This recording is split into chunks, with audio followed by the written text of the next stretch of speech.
भगवान शंकर द्वारा ब्रह्मा और केतकी पुष्प को शाप देना और पुनः अनुग्रह प्रदान करना। नंदकेश्वर बोले, तदुपरांत महादेव जी शिव जी ने ब्रह्मा के गर्भ को मिटाने की इच्छा से अपने भ्रुकुटी के मध्य से भैरव नाम का एक अद्भुत पुरुष को उत्पन्न किया और उस भैरव ने रणभूमि में अपने स्वामी शिव जी को प्रणाम करके पूछा कि हे प्रभु, आप शीघ्र आज्ञा दे, मैं आपका कौन सा कार्य करूं। शिव जी बोले, हे वत्स, जो ब्रह्मा है वह इस सृष्टि के आदि देवता है और तुम वेग पूर्वक तीक्ष्ण तलवार से इनकी पूजा करो, अर्थात इनका वध कर दो। तब भैरव एक हाथ से ब्रह्मा के केस पकड़कर असत्य भाषण करने वाले उनके अद्भुत पांचवें सिर को काटकर हाथों में तलवार भांजते हुए उन्हें मार डालने के लिए उद्यत हुए। हे सनत कुमार, अब आपके पिता अपने आभूषण, वस्त्र, माला और उत्तरी एवं निर्मल बालों के बिखर जाने से आंधी में झकझोरे हुए केले के पेड़ और लता गुल्मों के समान कंपित होकर भैरव के चरण कमलों पर गिर पड़े।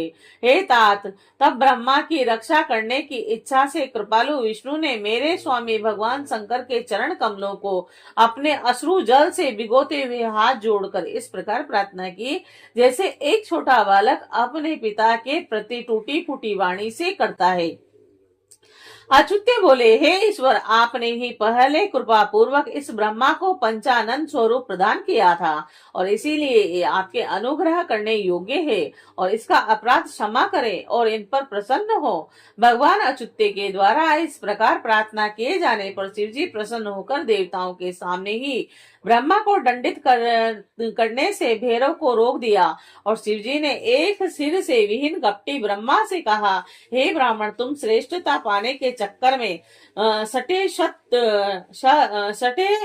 सत्व को प्राप्त हो गए हो और इसीलिए संसार में तुम्हारा सत्कार नहीं होगा और तुम्हारे मंदिर तथा पूजनोत्सव आदि नहीं होंगे। ब्रह्मा बोले, हे महाविभूति संपन्न स्वामिन, आप मुझ पर प्रसन्न होइए और मैं आपकी कृपा से अपने सिर के कटने को भी श्रेष्ठ समझता हूँ और विश्व के कारण विश्व बंधु दोषों को सह लेने वाले और पर्वत के समान कठोर धनुष धारण करने वाले आप भगवान शिव को नमस्कार करता हूँ। ईश्वर बोले, हे वत्स, अनुशासन का भय नहीं रहने से ये सारा संसार नष्ट हो जाएगा, अतः तुम दंडनीय को दंड दो और इस संसार की व्यवस्था चलाओ।